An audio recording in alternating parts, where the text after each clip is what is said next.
Buenas, ¿me escuchan bien? ¿Qué tal? Buenas tardes. Buenas tardes, profe. ¿Qué tal? ¿Qué tal? Buenas tardes. Bueno, Buenas tardes, profe. tardes chicos, ¿qué tal? Acá estamos con la lluviecita. Bueno, voy a poner la opción grabar y vamos a dar la unidad 11. Muy bien.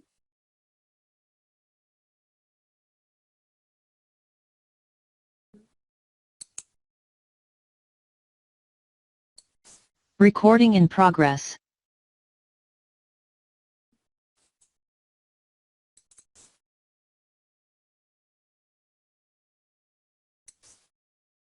¿Alcanzan a ver el Power bien? Sí, profe. Sí, bueno, vamos a dar la unidad de procedimiento laboral, que sería la unidad 11. Como dijimos en clases anteriores, acá les vuelvo a mostrar, ustedes ven que en la provincia de Formosa, decíamos, tenemos el Código Procesal Civil y Comercial para los expedientes del fuero civil y comercial. Habíamos hablado ya de qué tipo de derechos se reservaban las provincias, cuáles eran las normas de fondo, las normas de forma, y que entre las normas de forma o procedimiento de las provincias se reservaban un poder no delegado, que era el editar sus propios códigos de procedimiento, como dice la Constitución argentina. Entonces tenemos que Formosa tiene su propio código civil y comercial en procedimiento laboral, procesal civil y comercial, y tenemos el código de procedimiento del trabajo, que es la ley 639/86 y 866/89, que es la modificatoria.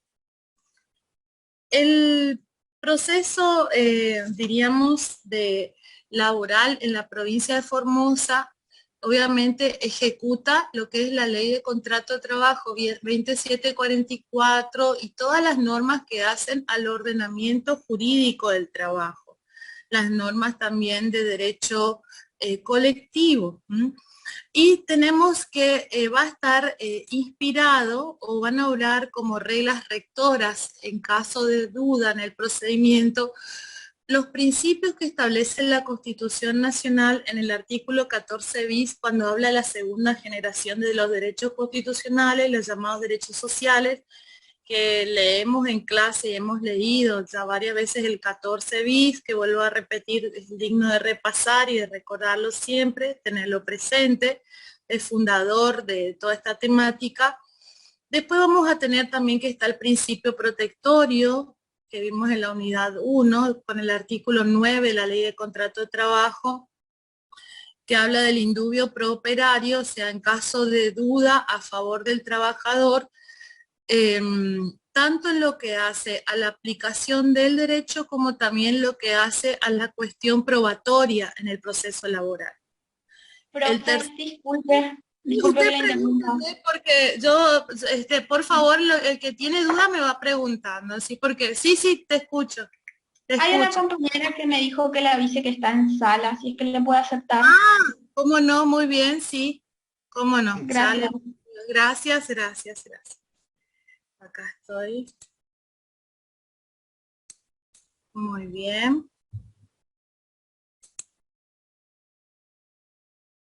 Muy bien.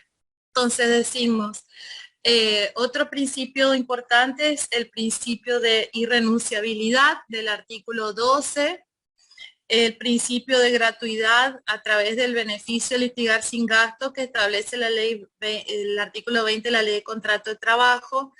Ustedes saben, o hemos dicho varias veces que como el derecho laboral es un derecho eminentemente protectorio, por el principio de gratuidad se garantiza al trabajador la posibilidad de tener una tutela judicial efectiva a través de la posibilidad de enviar el telegrama laboral gratuito, la ley 23789, como también en el caso de ir a juicio, tiene la posibilidad de otorgar el poder para la representación de manera gratuita al abogado que lo va a representar, se va a otorgar un poder especial ante los tribunales del trabajo. La sala que esté de turno, está de turno una sala por mes, va el abogado con el trabajador y ahí la actuaria, o sea, la secretaria certifica que la firma es de ese trabajador que extiende el poder al abogado para iniciar la demanda laboral. También si no tiene para afrontar los gastos de una pericia, llámese pericia médica, accidentológica o caligráfica, etcétera, el Poder Judicial soporta, diríamos, ese gasto. ¿Sí? ¿Cuál es la pregunta? Sí. Profe, disculpe, pero no le aceptó a mi compañera, a Sofi Cosen. Bueno, perfecto. Bueno, Samiro, de nuevo, disculpen. A ver acá.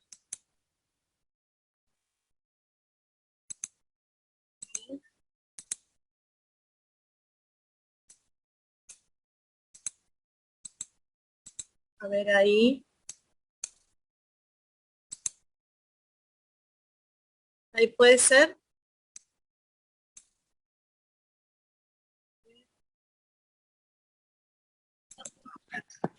Ahí está. Pues, a ver, sí. Me avisan cualquier cosa, por favor. Sí. Muy bien. Gracias, profe. Gracias, disculpen. Gracias, profe. Gracias. Otro principio muy importante es el de la oralidad. Hola Sofía, ¿cómo estás? Buenas tardes. Buenas tardes, profe. ¿Cómo están? La oralidad es un principio muy importante porque diríamos que es el contacto directo del juez con las partes en la audiencia de vista de causa. Habíamos dicho que en el proceso civil y comercial, del Código Civil y Comercial, de la aplicación de esas normas, el principio fundamental es el dispositivo, es decir, el juez civil y comercial va trabajando con el expediente, con la escritura, con el impulso de las partes. Si bien en Formosa estamos aplicando el proceso de oralidad en ciertos juzgados civiles y comerciales hace varios años, donde se va impulsando, tratando de acelerar los pasos procesales a través de la oralidad, en Formosa siempre los tribunales laborales trabajaron con el principio de oralidad. Y como dice, la oralidad es la posibilidad del juez de tener contacto directo con las partes en la audiencia de contestación de demanda, en las audiencias de conciliación que convoque antes de la audiencia principal, que va a ser la audiencia de vista de la causa, y permite esa oralidad que el juez pueda tener ese contacto, evaluar con las partes la posibilidad de lograr una conciliación o articular una solución, diríamos, que en ocasiones las partes acuerdan antes de llegar directamente a la audiencia. Entonces, la oralidad es muy importante, el proceso es oral, el juez que va a dictar la sentencia, sentencia a la luz de un principio importante, se llama el de la libre convicción. Es decir, que la convicción personal y directa que va a tener el juez de que es verdad que esos hechos que están controvertidos y que se someten a su juzgamiento fueron probados, eso realmente fue así, entonces corresponde reconocer el derecho o corresponde rechazar el derecho en caso de que no se haya logrado la prueba, a través de todos los medios de prueba que va a establecer, repito y vuelvo a mostrar, el Código de Procedimiento del Trabajo en la provincia de Formosa. Ustedes saben que en la página del Superior Tribunal, que es www.jusformosa.gov.ar, ahí van a poder encontrar en el link de legislación este Código de Procedimiento del Trabajo, y lo pueden bajar para estudiar directamente de ahí. Bueno, otro principio es el de concentración, o sea que hay que buscar la mayor celeridad, que todos los actos procesales se puedan realizar en el menor tiempo posible, porque es un crédito que sabemos que es alimentario, que el trabajador está esperando para recibir esa platita que dejó de percibir porque fue despedido o porque hay alguna situación de de violación a sus derechos, que está haciendo que retenga tareas. Entonces la concentración procesal busca reunir todos los mayores actos en lo menor. Por ejemplo, en el acto tanto de sorteo de convocatoria a pericial contable, ya sorteamos el perito contador y el perito suplente, por ejemplo, en caso de que el principal no venga a aceptar.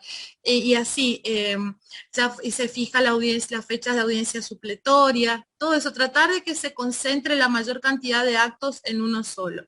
La verdad real es otro principio, que es la búsqueda siempre del principio de la primacía de la realidad, que decíamos que la primacía de la realidad quiere decir que no importa cuál es el nombre que las partes hayan puesto a la relación jurídica o cómo las partes hayan identificado, el juez, mediante la prueba que aporten las partes, va a desentrañar cuál fue la realidad de esa relación. Si esa relación era o no de naturaleza laboral, por ejemplo. La posibilidad de fallar ultrapetita, por el cual se va a adecuar el monto de la condena a lo que surge de las normas legales, los convenios colectivos aplicables al caso. O sea que el juez puede otorgar, sin violar obviamente lo que es el principio de congruencia, que es no dar lo que no se pidió en la demanda, tiene la posibilidad de fallar ultrapetita, o sea, de adecuar los montos a lo que diga el convenio o la escala salarial del convenio colectivo, por ejemplo, aplicable a la actividad, aunque la parte no lo haya específicamente peticionado.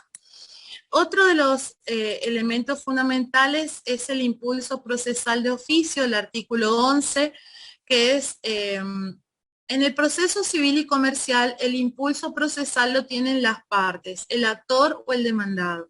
En el procedimiento laboral, el impulso procesal prima fundamentalmente en el tribunal, porque es un procedimiento oficioso por el cual, es decir, el tribunal es el que tiene que instar el procedimiento y mantenerlo vivo, de tal manera que este impulso recién va a cesar para el tribunal después que se dicte la sentencia y que la sentencia sea notificada.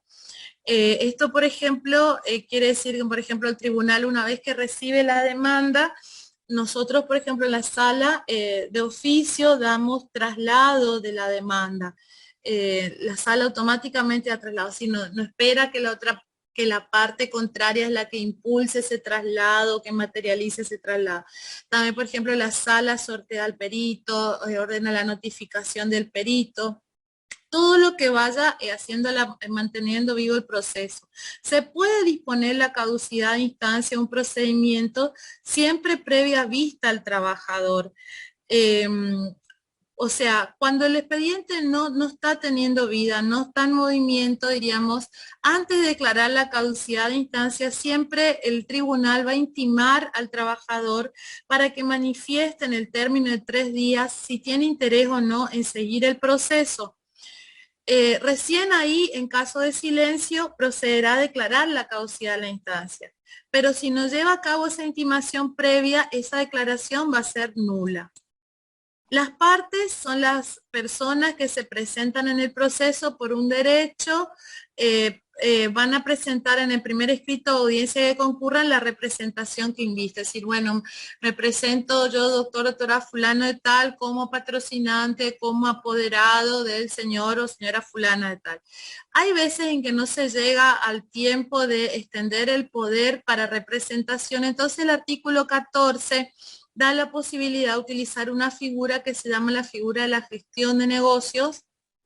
Profe, ¿Sí? disculpe que la interrumpe, Sí. pero una compañera dice que está en la sala de espera. Ah, bueno, gracias. Ya voy. Disculpe. Sí, entonces. A ver. Sí, avísenme nomás. Sí, ahí está. Bien. Entonces, se utiliza la figura del gestor de negocios. El gestor es una persona que actúa porque hay una actuación que debe ser urgente y tiene que presentarse con un abogado, y ese abogado no tiene el poder, por ejemplo, del representado. Entonces invoca esta figura del gestor de negocios. Ahora, esa gestión, para que sea válida, hay que ratificar en el plazo de 10 días, si no, la actuación es nula. Hay veces pasa, por ejemplo, los días viernes, que es los días de contestación de la demanda. Por ahí puede aparecer en la audiencia un abogado que dice, bueno, yo voy a contestar la demanda, pero en carácter de gestor o de gestora del señor fulano de tal. Bueno, eso es... hola, sí, hay un micrófono por ahí. Eso es absolutamente válido, pero la gestión tiene que ser ratificada, porque si no es ratificada, repito, es nulo lo actuado. Esto esto es medio lo mismo también cuando estén dando concursos y quiebras y utilicen la figura del gestor de negocios. Bueno, vistas y traslados. Vistas y traslados son, ¿no es cierto?, cuando hay algo que resolver, el juez va a disponer una vista o un traslado a la contraparte. Eso siempre va a ser en el ámbito laboral de 3 días. También puede ser la vista o traslado en el mismo momento de la audiencia. Por ahí estamos en vista de causa o en alguna audiencia de conciliación o de contestación, y ahí el juez le dice, por ejemplo, la parte pide algo, bueno, sí, téngase presente, de lo peticionado, vista a la otra parte o traslado a la otra parte. Y la otra parte en el mismo acto tiene que responder, evacuar ese traslado y expresar su parecer en relación a lo que se está peticionando. Si fueran audiencias. Si es por escrito, el plazo siempre va a ser de 3 días. En el procedimiento civil y comercial, en cambio, los plazos son de 5 días. En el laboral es de 3 días. Bueno, las nulidades la nulidad es una sanción que establece la ley cuando no se observó determinada forma para determinado acto. Nosotros, por ejemplo, decíamos, bueno, para que la renuncia del trabajador sea válido, es un requisito que dice la ley que el trabajador tiene que ir personalmente al correo, llevar su documento y enviar el telegrama. Ese es un requisito que no es un requisito caprichoso de la ley, es un requisito que, si no se cumple, hace a una nulidad de la renuncia. Por ejemplo, si habláramos de la renuncia, o por ejemplo también en otro tipo de situaciones, la comunicación de una calidad sindical o la notificación del embarazo o la notificación de alguna enfermedad. O sea, hay requisitos que la ley establece que se deben llevar a cabo de determinada manera. O la sanción, por ejemplo, que tiene que ser notificada por escrito. Entonces, las nulidades siempre se van a declarar a petición de parte. Y la parte que invoque una nulidad tiene que decir ese acto que es nulo, qué daño le causó o qué derecho él no pudo ejercer o se vio privado de ejercer a consecuencia de esa nulidad que se está generando. Ustedes, por ejemplo, cuando den quiebras, van a ver que muchas veces los procedimientos o los juicios caen, por decir entre comillas, por el tema de las nulidades. Porque en las nulidades está, diríamos, protegido todo lo que hace a las garantías constitucionales. Entonces, si por ahí yo hay algún procedimiento que no observo, como la ley dice que es así como se debe realizar, ese procedimiento está siendo nulo. Y entonces es violatorio a los derechos y va a caer, el procedimiento va a estar viciado, como que va a tener un defecto. Ese defecto va a ser la nulidad. Y esa nulidad va a hacer caer el procedimiento. Por ejemplo, si bien estamos hablando de derecho laboral, por ejemplo, les cuento un caso en materia de derecho penal. Una vez ordenaron un allanamiento en el domicilio de una persona. Bueno, y van para hacer el allanamiento, qué sé yo, y resulta que el mandamiento donde estaba el allanamiento, la orden de allanamiento del juez penal, no estaba firmado por el juez. Entonces, imagínense ¿cómo un allanamiento va a ir sin la firma de su señoría, sin la firma del juez? Es un acto totalmente viciado, un acto nulo. Entonces, es importante el tema de las nulidades, repito, porque por ahí la nulidad es lo que va a hacer caer el procedimiento. O hay veces, a lo mejor ustedes ven en televisión, hay veces esos juicios mediáticos cuando dice, ganó por una nulidad el procedimiento o va a plantear una nulidad. Claro, la nulidad es algo, entonces, repito, algo que hace al trámite, no a la cuestión de fondo, de si yo tuve derecho, no, sino al trámite. Y esa falta del cumplimiento del trámite debidamente fundada, diciendo en qué me afectó, es lo que va a hacer caer el proceso. Entonces, bueno, en materia laboral también tenemos el tema de las nulidades. Después los términos, o sea, los plazos. Los términos, todos los términos son legales, se computan por días hábiles, ¿no es cierto? Los juzgados hay de lunes a viernes.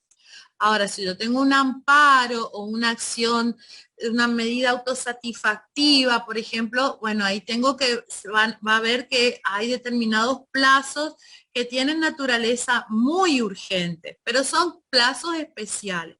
Generalmente es días hábiles, perentorios. Perentorios quiere decir que tal día vence, ¿no es cierto? E improrrogables.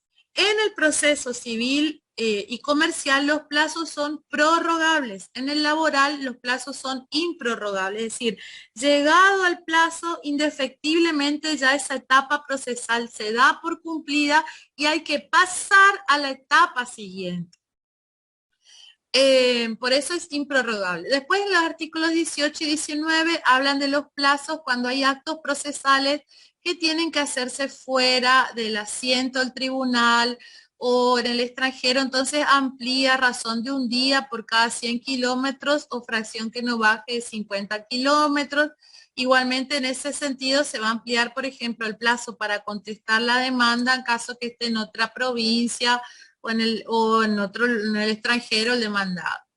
Todas las notificaciones son en Ministerio Legis los días, o sea, nosotros tenemos días de lista los días lunes, miércoles y viernes. El fuero civil y comercial es martes y viernes. Por ejemplo, también cuando ustedes hagan concurso y quiera, es martes y viernes. Laborales, lunes, miércoles y viernes o el día siguiente hábil si cayera un feriado. Se va a notificar personalmente o por cédula. Personalmente quiere decir que la persona, valga la redundancia, sea el representante, en la mesa de entradas del juzgado, cuando pide el expediente para ver qué está pasando con el trámite, si hay algún acto que el juez ordenó que es de notificación, el jefe de mesa de entrada le va a hacer notificar a la parte. Le pone un sello de notificación y a partir de esa notificación empieza a correr el plazo del traslado que de la otra parte. Eso es el personal. Por cédula, la cédula es un acto de comunicación que lleva por título así cédula, abajo dice el nombre de la persona, el domicilio que haya constituido, el domicilio real, si fuere de acuerdo al acto procesal o legal, de acuerdo a lo que se va a notificar. Y ahí le dice, por ejemplo, hago saber a usted que en los autos caratulados, fulano contra mengano, expediente tal, año tal, en trámite por ante el juzgado civil y comercial número, o por ejemplo, ante la sala laboral número tanto, cuya presidencia ejerce el doctor o la doctora fulano, secretario fulano y tal, se ha dictado, dice la siguiente resolución que en su parte pertinente dice. Entonces, y ahí dice, siempre primero la fecha, Formosa y qué día se dictó la resolución. Y ahí, por ejemplo, pues si Formosa, hoy es 6 de junio, 6 de junio de 2022.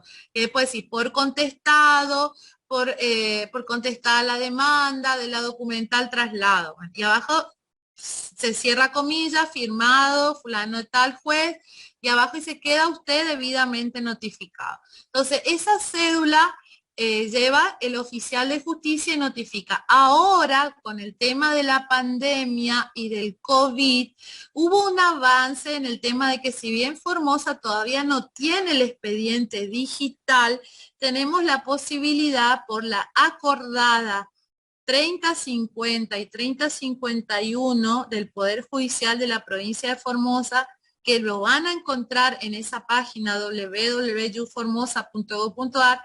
En esas acordadas, el Superior Tribunal, como fue el tema del aislamiento, dispuso la posibilidad de que las notificaciones se puedan hacer por medios electrónicos. Entonces nosotros estamos llevando a cabo las notificaciones en los correos electrónicos de los profesionales, de los abogados, y también inclusive estamos llevando a cabo audiencias de manera virtual, ¿no es cierto?, por medios electrónicos, inclusive también trabajando con el tema del WhatsApp. Es decir, tratar de que toda la tecnología que se pueda desplazar para colaborar en que el justiciable tenga la no necesidad del traslado personal hasta los tribunales, la posibilidad de poder hacer una declaración desde su lugar, desde su pueblo o desde del lugar donde esté, sin tener que incurrir en todo lo que es el gasto de traslado, y eso todavía se mantiene.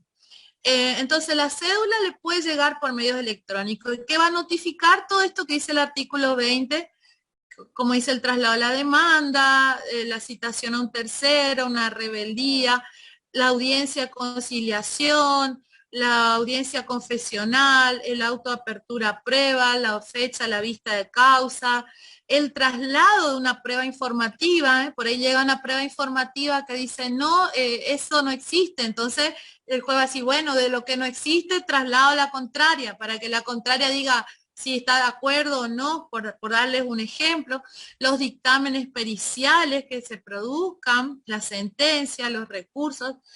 Si bien el artículo 20 hace una enumeración, puede haber otro tipo de actos procesales que no estén enunciados en el artículo 20, que también el juez ordene se notifiquen personalmente o por cédula, por lo cual esta enumeración no es taxativa, sino que es meramente ejemplificativa.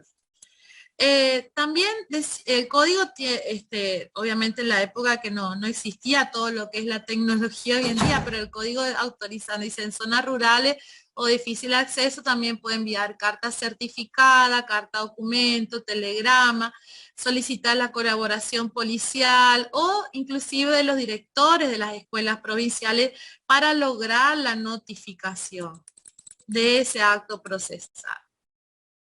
Las partes tienen que presentar el proyecto, por ejemplo, en el juzgado los profesionales envían el proyecto de cédula, proyecto de oficio, al correo oficial, ahí se baja, se controla por secretaría, que estén todos los datos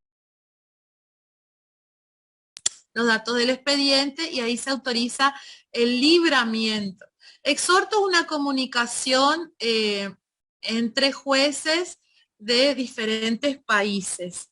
La cédula, oficio entre diferentes provincias sería el oficio ley 22.172, que es una ley especial donde se establece cuál es el procedimiento en caso de comunicaciones mediante oficio entre diferentes provincias. Puede ser la carta documento o que elija algún otro medio notificatorio. Siempre hay que poner qué copia se está mandando, hay que detallar.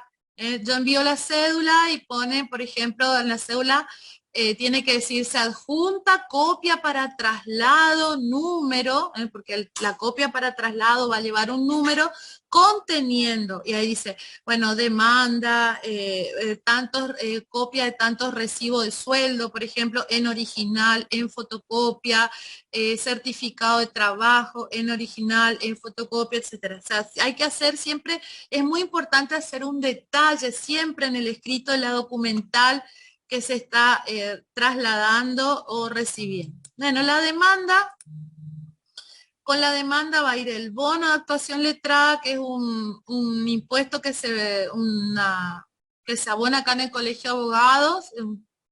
El Poder Especial va a la planilla, Esto es muy importante, es decir, porque en la planilla va a estar cuánto demando, qué demando, qué es lo que pido, cuánto pido. Ahí va a estar la esencia y tiene que cumplir con los recados del artículo 30, 31 y 32 también del código.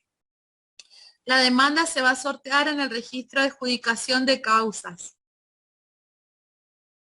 Permiso. El registro está acá en el edificio de tribunales en la San Martín. Ese va a determinar la sala, somos 3 salas, qué sala va a actuar y quién va a ser el juez del trámite y el orden de votación. Hay un juez que va a llevar el trámite y al momento del veredicto y la sentencia y la audiencia, ahí sí el tribunal es en pleno, es colegiado. Pero lleva el trámite un juez y otro juez que va a ser subrogante y el orden de votación. Es decir, esa sala que está integrada por 3 jueces, ¿quién va a ser el que primero va a votar, el que segundo va a votar y el tercero? El primero que vote puede decir, por ejemplo, blanco. El segundo puede decir, esto para mí es negro. El tercer juez solamente puede decir, esto es blanco o es negro, pero no puede decir gris. Es decir, siempre el voto del tercer juez tiene que ser o sea, el tercer juez si tiene que dirimir una disidencia, que no hay acuerdo entre los dos primeros, va a tener que tomar una postura. Y puede agregar otras consideraciones, pero es tomar una postura, no puede ir por otra solución. El juez de trámite determina la competencia, revisa los requisitos de admisibilidad de la demanda, va a ordenar el traslado y va a fijar la primera audiencia de conciliación del artículo 34. La demanda se interpone por escrito, tiene que contener todos estos requisitos, el nombre, el domicilio, la nacionalidad, la edad, estado civil, profesión, oficio, el demandante, del nombre y domicilio, también el mandato de la designación precisa, qué es lo que demanda, qué hechos, qué derecho y qué medios de prueba va a utilizar para probar sus dichos, qué documentos obran en su poder y si no los tiene, dónde están esos documentos, qué persona los tiene, qué lugar, qué archivo u oficina, dónde se encuentra. Cuando se demande por accidente o enfermedad profesional, el artículo 31 habla de los requisitos también que tiene que acompañar, o sea, el certificado médico, la lesión de la víctima, todo lo que habla a la documentación del accidente, ¿cierto? La naturaleza del accidente. Si son los derechohabientes, la partida de función, las partidas del parentesco, se puede, o sea, también debe indicarse cuando tiene más de una petición con claridad qué montos corresponden, discriminar qué es lo que reclama. Si la demanda tiene algún defecto, el juez va a ordenar subsanar. Por ejemplo, hay veces por ahí presentan la demanda y la planilla está incompleta. O por ahí pasa que no presenta la planilla, entonces de los rubros. Entonces el juez le va a intimar, antes de dar traslado a la otra parte, le va a intimar que subsane y que salve ese error.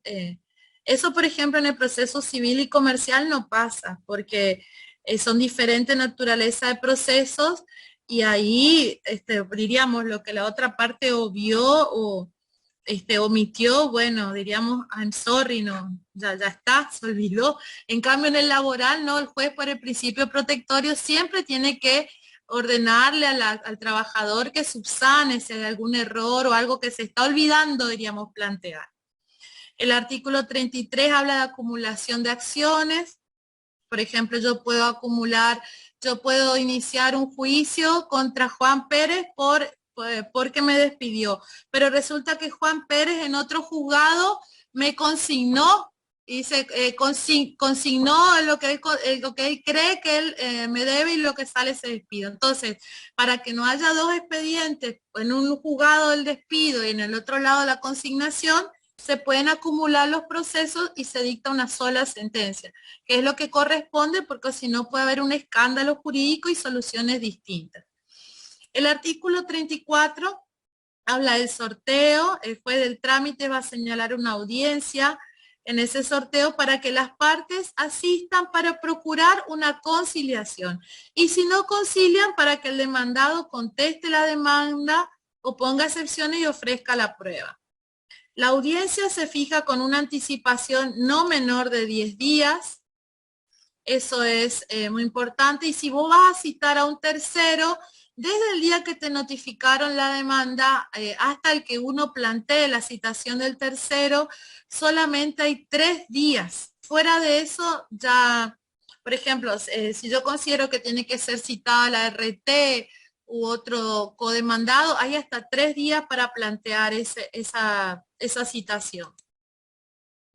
Bueno, se va a llevar a cabo la audiencia de conciliación, donde el juez del trámite va a ilustrar a las partes en qué consiste el procedimiento, va a lograr hallar una solución. Si el juez trata de buscar una solución, esto no quiere decir que ya está prejuzgando. Si el empleador reconoció hechos, ya hay que tener en cuenta esos hechos para no ir en fórmulas conciliatorias que menoscaben derechos del trabajador. Esa audiencia de conciliación puede tener 2 opciones, o hay un acuerdo o se fracasa. Si hay un acuerdo del artículo 15 de la Ley de Contrato de Trabajo, el tribunal va a homologar el acuerdo.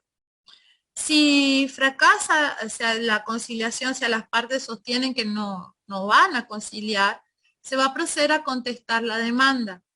Y ahí, bueno, van todos los recaudos, las partes va a decir qué defensas tiene que reconocer y negar la autenticidad de los documentos, telegramas, todo lo que acompaña. Una vez que contestó la demanda, o sea que se hizo, de esa contestación, nuevamente se le va a dar traslado al actor por 5 días para que nuevamente exprese si va a ofrecer otras pruebas o si va a reconvenir la demanda. A ver, bueno. Por ejemplo, si se demanda el seguro también, se pueden oponer excepciones, gracias Axel, excepciones previas, que son las de incompetencia, o sea, las excepciones son defensas previas a la sentencia, y ahí puede oponer la incompetencia, decirle, no, señor juez, usted no es competente para resolver este juicio, es otro, no usted. Bueno, va a plantear la incompetencia, o que las partes no tienen capacidad, o litispendencia, por ejemplo, puede decir, mire, señor juez, está muy bien este juicio, pero en realidad hay una causa penal que se relaciona con este juicio, así que no resuelva esto porque hay una cuestión penal de por medio. Bueno, puede plantear una litispendencia, puede plantear una cosa juzgada, decir, bueno, mire, señor juez, a mí me están haciendo un juicio, pero en realidad esto ya se resolvió, lo resolvimos en la Subsecretaría del Trabajo y ese acuerdo se homologó. Por ende ya hay cosas juzgadas, acá no hay nada de qué hablar. Pues ese es otro tipo de defensa. Bueno, también si se puede resolver como de puro derecho, se va a resolver eso en la sentencia definitiva. En los hechos, en el auto de apertura a prueba, el artículo 41, el juez va a fijar cuáles son los hechos controvertidos y qué hechos hay que probar. Y va a proveer las pruebas de las partes, va a ordenar la notificación. El auto de apertura es recurrible, es decir, si hay por alguna prueba que el juez no proveyó o la proveyó de alguna forma que la parte no esperaba, tiene hasta 3 días para recurrir. Y lo importante es que va a fijar la fecha de audiencia de vista de causa. Las pruebas que se ofrece van a tender a demostrar en juicio la ocurrencia del suceso. El objeto de la prueba es probar los hechos y el fin es obtener la verdad, que el juez tenga una certeza de que hay una verdad. Hay presunciones que a veces son de pleno derecho, que son las iure de iure y otras iuris tantum, que son que hay que probarlas.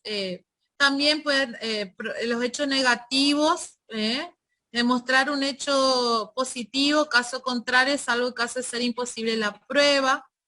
Hay hechos que no necesitan probarse, que son, por ejemplo, hechos notorios o hechos confesados.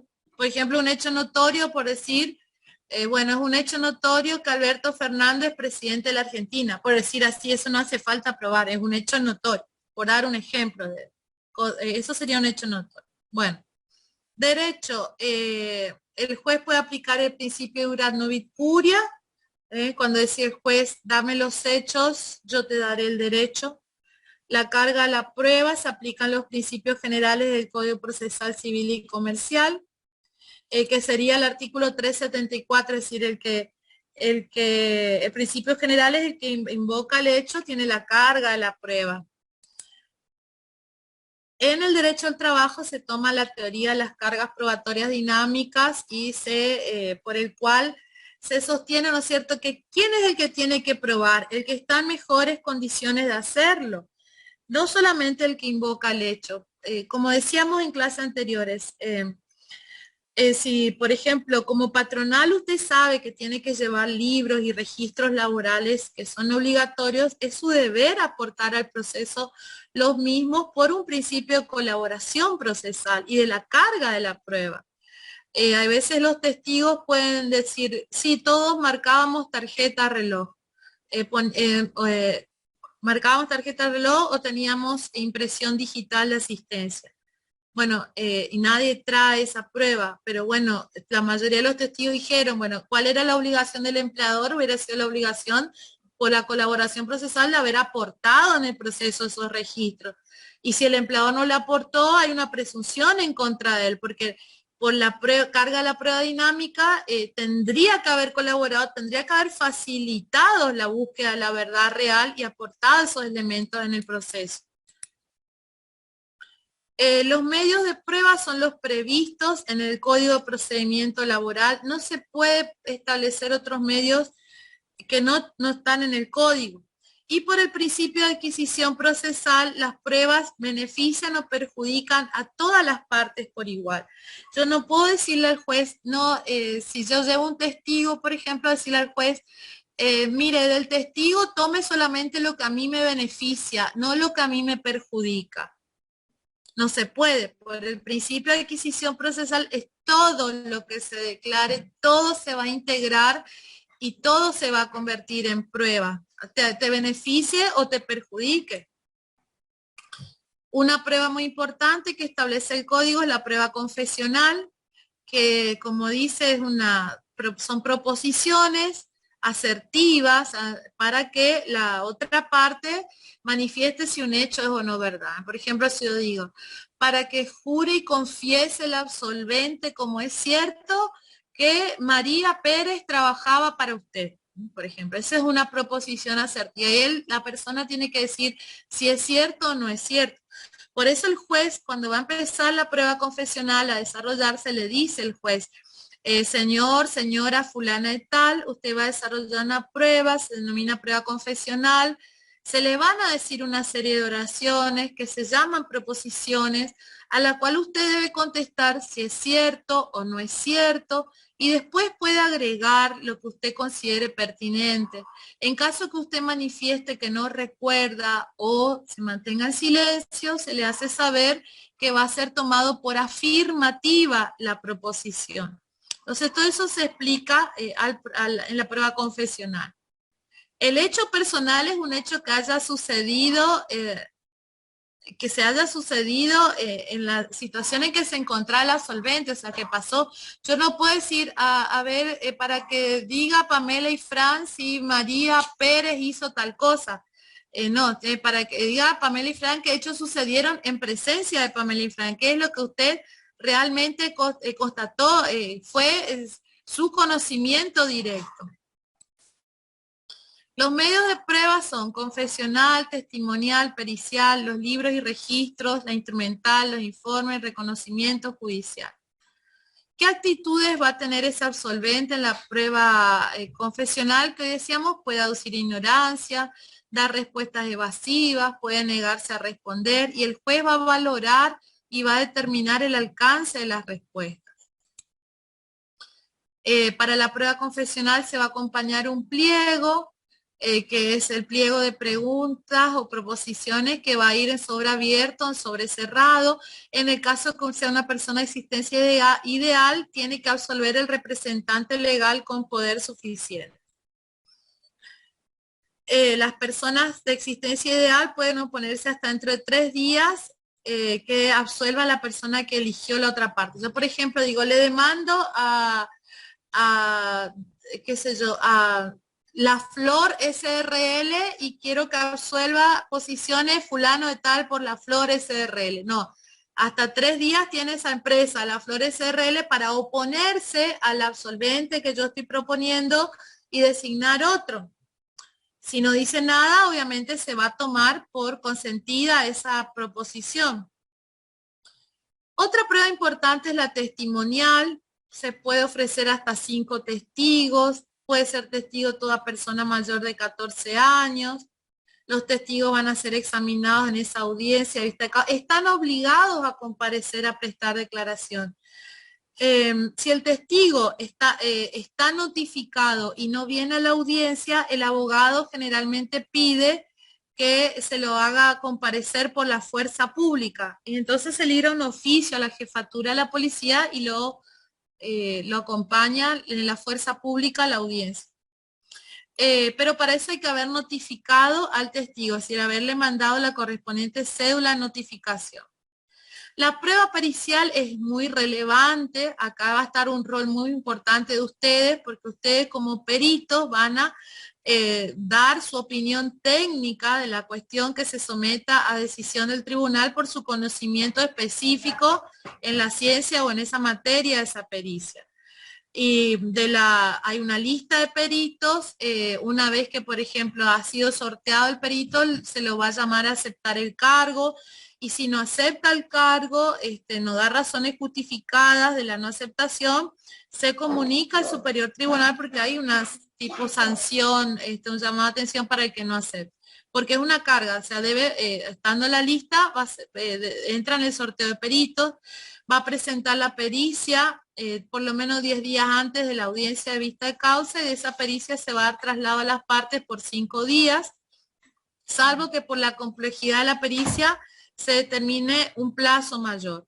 La parte contraria va a impugnar la pericia y de esa impugnación se va a volver a dar traslado al perito para que conteste esa impugnación por escrito, o en ese día de la audiencia de vista causa también el perito es convocado a la audiencia para dar explicaciones de los fundamentos de su conclusión en la pericia.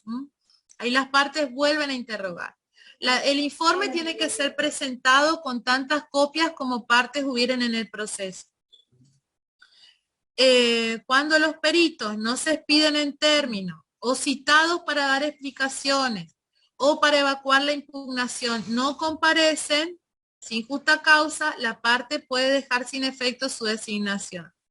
Y ahí dice, el perito que durante el año calendario incurran 3 incumplimientos de los indicados va a ser excluido de la lista de peritos del Poder Judicial por 3 años, pudiendo aplicársele una multa del 1 al 20% de la remuneración de un juez del Tribunal del Trabajo.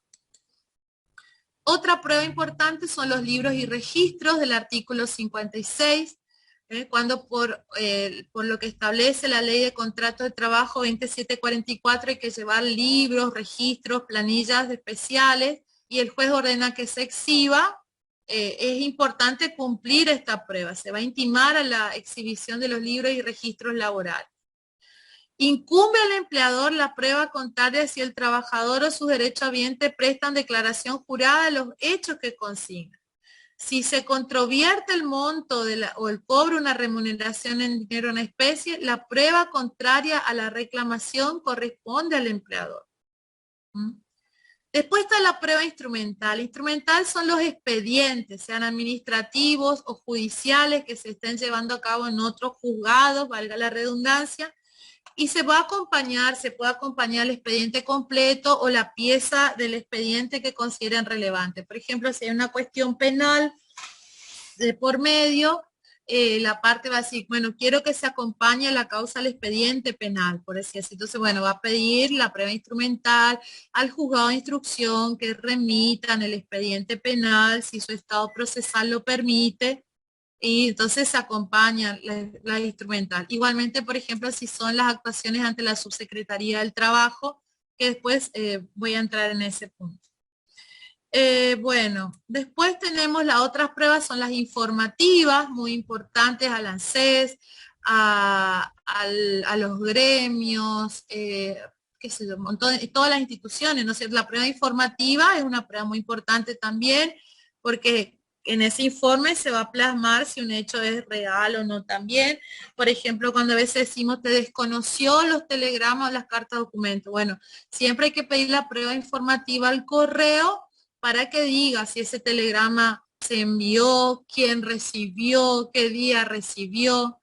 Ustedes saben, chicos, que hay veces en un mismo día se pueden cursar los telegramas y hay veces la hora de llegada, la hora de notificación del telegrama va a tener efectos diferentes. Entonces, es muy importante las pruebas de informes.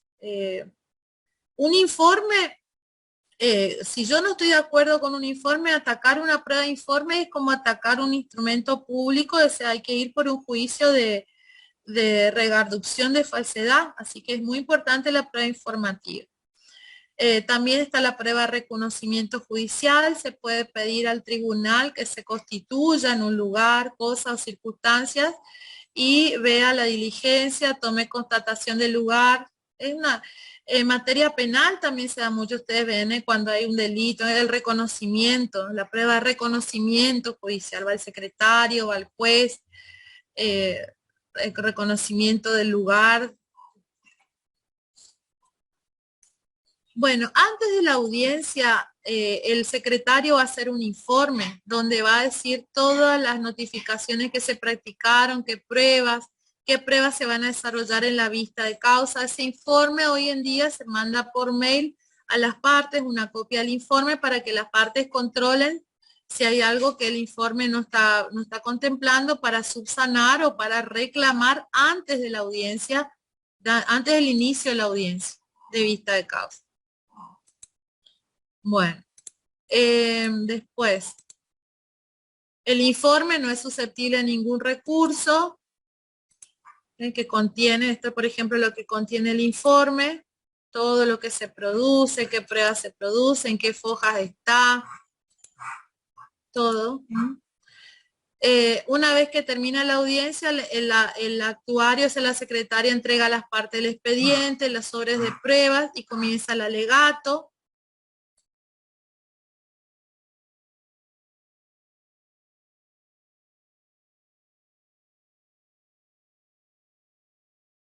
Perdón, la audiencia de vista de causa se hace en el día y hora fijada en la resolución de apertura. El debate es oral y es público, y ahora con el tema de la pandemia es por medios electrónicos y se graba la audiencia, ¿no es cierto? Tenemos el sistema también de Zoom o Jitsi Meet con el que trabaja el Poder Judicial acá. Los principios de concentración e inmediación de la prueba rigen también en la audiencia. Hay reglas que observar en la audiencia. Se da lectura a los informes de pruebas. Después declaran las partes, los testigos, los peritos, el representante del Ministerio Público, si estuviere convocado, por ejemplo, si fuera el asesor de menores o asesor de incapaces. Las partes controlarán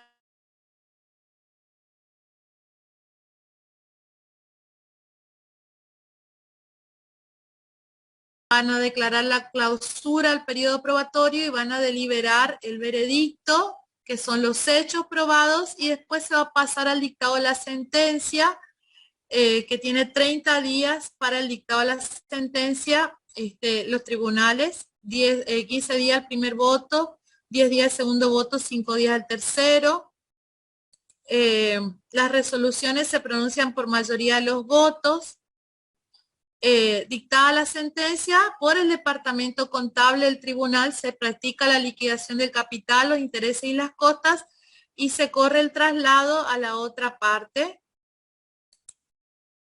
La sentencia, si está firme y no se abonó, va a entrar en proceso de ejecución. Porque una vez que notifica la sentencia, le dice para que en el término de 10 días abonen, ¿no? Entonces, generalmente no, entonces va a ir al proceso de ejecución. Si es recurrida la sentencia, va a ser objeto de recurso extraordinario. Si el que recurre la sentencia es el empleador, porque perdió el juicio, siempre es un requisito de admisibilidad del recurso extraordinario pagar el depósito previo, o sea, que es el monto de la condena.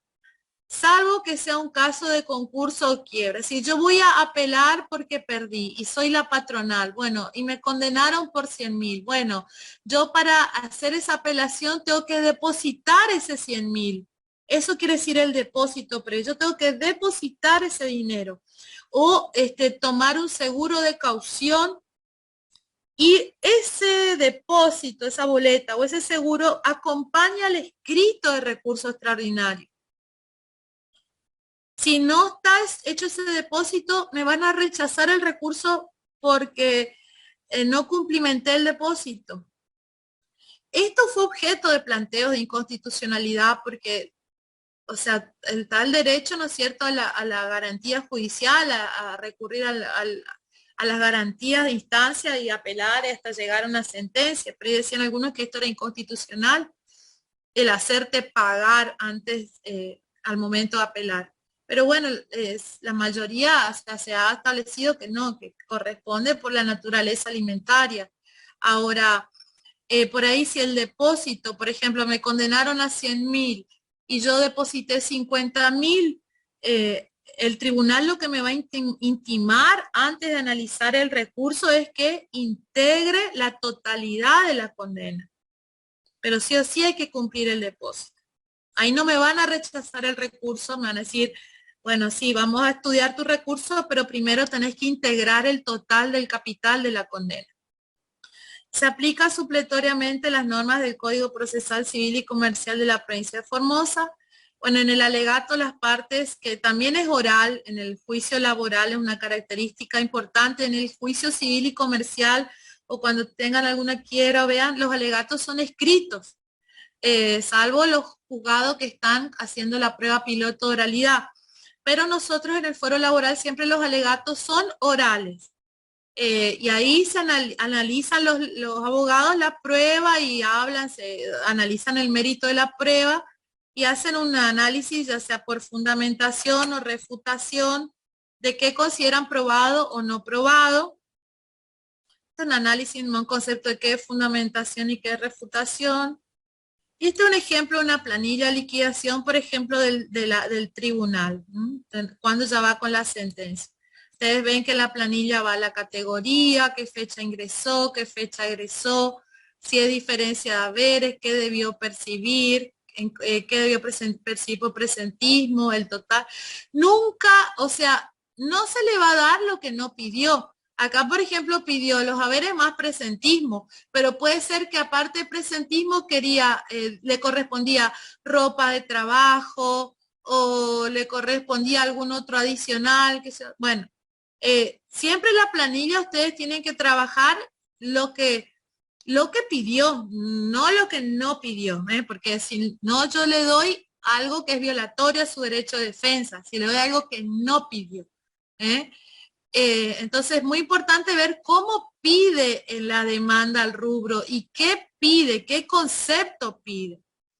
Las diferencias, la indemnización por vacaciones acá es no gozadas, por ejemplo, en los años, va haciendo la liquidación de todo lo que debe ir. Bueno, esto en materia de proceso laboral en juzgados. Después decíamos que en Formosa tenemos también la Subsecretaría del Trabajo. La Subsecretaría del Trabajo es una opción que tiene las partes, pero no es obligatoria. A diferencia de la provincia en Capital Federal, en Buenos Aires, que está el famoso SECLO, que es la instancia administrativa obligatoria. O como ellos tienen también la mediación obligatoria en materia de los juicios civiles y comerciales. Ustedes ven, hay veces en materia del espectáculo, de la farándula, que dice, bueno, por ejemplo, fue a mediación la actriz fulana y mengana y no llegaron a mediación, entonces ahora van a juicio. Bueno, la mediación para ellos es instancia obligatoria. Acá en Formosa no es obligatoria la mediación, ni tampoco la instancia administrativa, la subsecretaría, pero la parte la puede llevar a cabo. Acuérdense, sí, lo importante que si yo estoy llevando a cabo un expediente administrativo, esto tiene efecto en lo que hace a la interrupción o suspensión de la prescripción que habíamos dado en clases anteriores.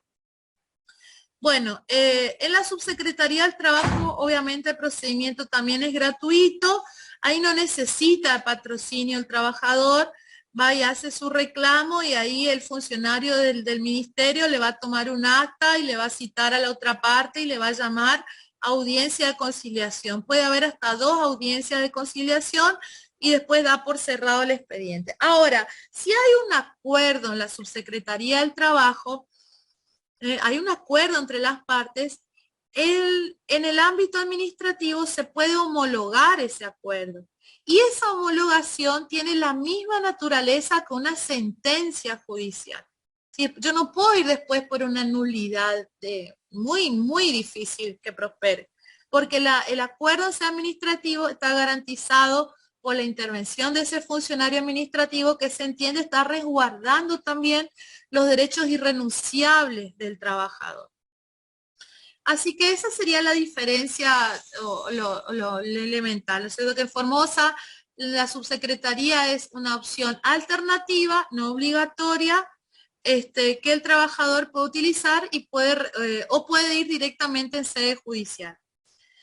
Bueno, otro punto también de la unidad es el tema de la Organización Internacional del Trabajo, que es, y las teorías monistas y dualistas, en lo que hacen los tratados y derechos. Es decir, antes había una teoría que decía que que cuando el Estado argentino firmaba un tratado, ese tratado ya era de aplicación automática a la legislación interna.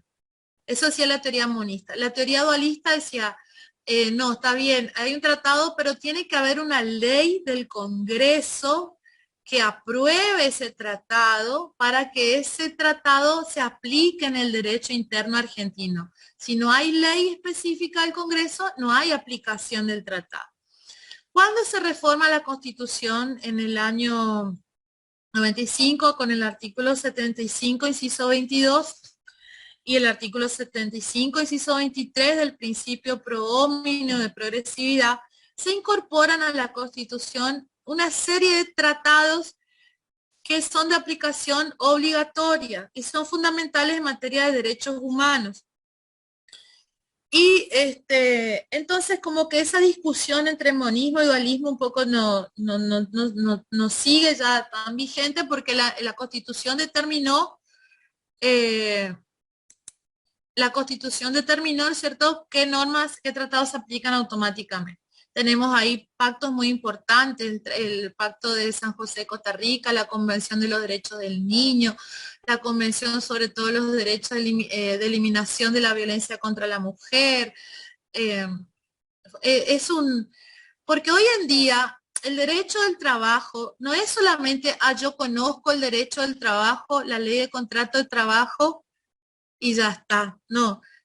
Yo hoy en día el derecho del trabajo es conocer el derecho del trabajo, más conocer el derecho civil y comercial, más conocer el derecho constitucional, porque se ha ampliado todos los conceptos en la búsqueda siempre del respeto a la dignidad de la persona. Entonces, es una rama, se amplió todo con estos tratados internacionales.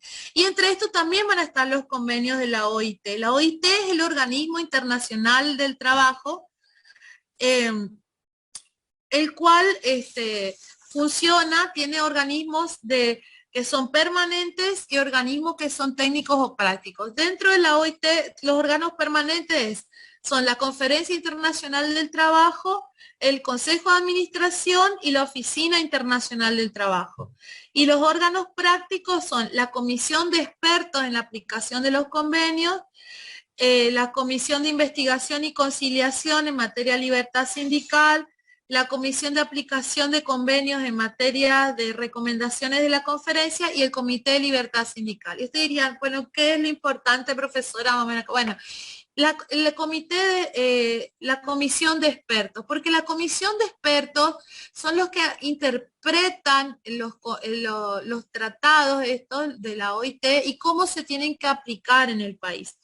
Son como opiniones muy importantes y cuando la Argentina no respeta, por ejemplo, la opinión de la comisión de expertos, el Estado puede ser objeto de reclamos indemnizatorios. por no observar lo que dice la comisión de expertos. Si bien, no, repito, no es obligatorio, pero es una fuente de derecho muy importante de cómo se tiene que aplicar un convenio de la OIT. Están entonces, la OIT va a dictar convenios y va a dictar recomendaciones. Los convenios son los que facilitan uniformar la legislación de diferentes países en materia de derecho laboral. En Argentina, los convenios de la OIT tienen una jerarquía superior a las leyes y tienen que ser ratificados. Ahora, ¿cuándo se produce la ratificación del convenio de la OIT?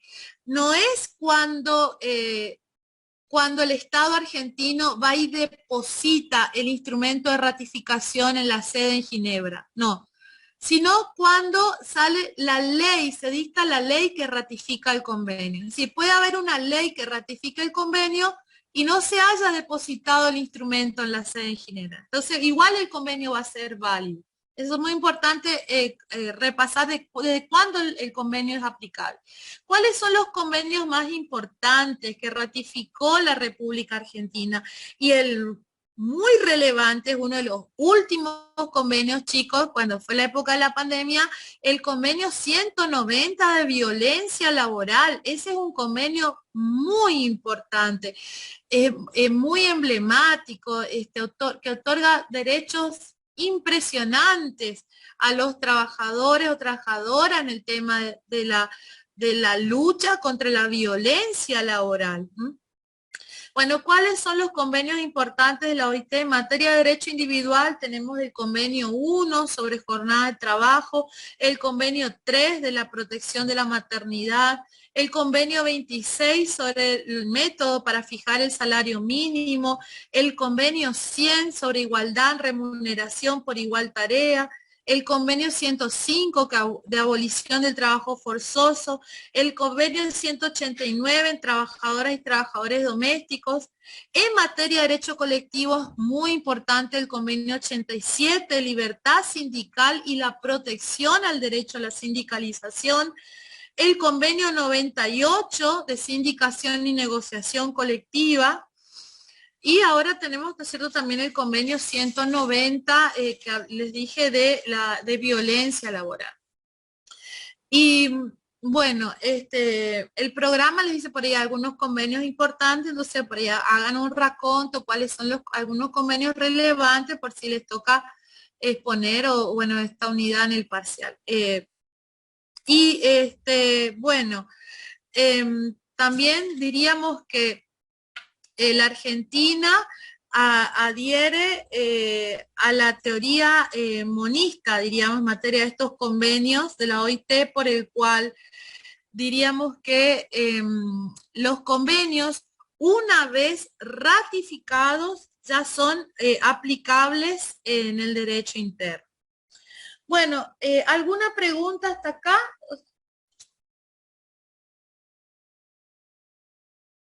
¿Se entendió después? Gracias, Sofía. Voy a después compartirles el Power, de lo que dimos en la clase para el repaso de la unidad. Y cualquier duda que haya me envían por el grupo, y hasta acá teníamos dado con la unidad 11. ¿Estamos? ¿Alguna preguntita que tengan? ¿No? Ninguna, profe, gracias. Muy bien. Gracias. Hola, a profe. ustedes. ¿Ese Sí, Power sí. podría pasar? Sí, ¿cómo que no? Enseguida les paso al grupo el Power. Sí. No se vayan a ir muy... El Power está hecho porque a veces me toca poner en la cuenca, en la carrera abogacía, o este Power hice para el colegio de abogados, ¿no? Entonces, no vayan a ir tan a fondo, diríamos, vean la estructura, el procedimiento, pero sí que les sirva de esquema de los pasos principales, La audiencia de contestación de demanda, la audiencia de conciliación y la audiencia de vista de causa. Bueno, y cualquier duda me preguntan, ya saben, estoy a disposición de ustedes. Bueno, gracias por... Profe, otra pregunta. Sí.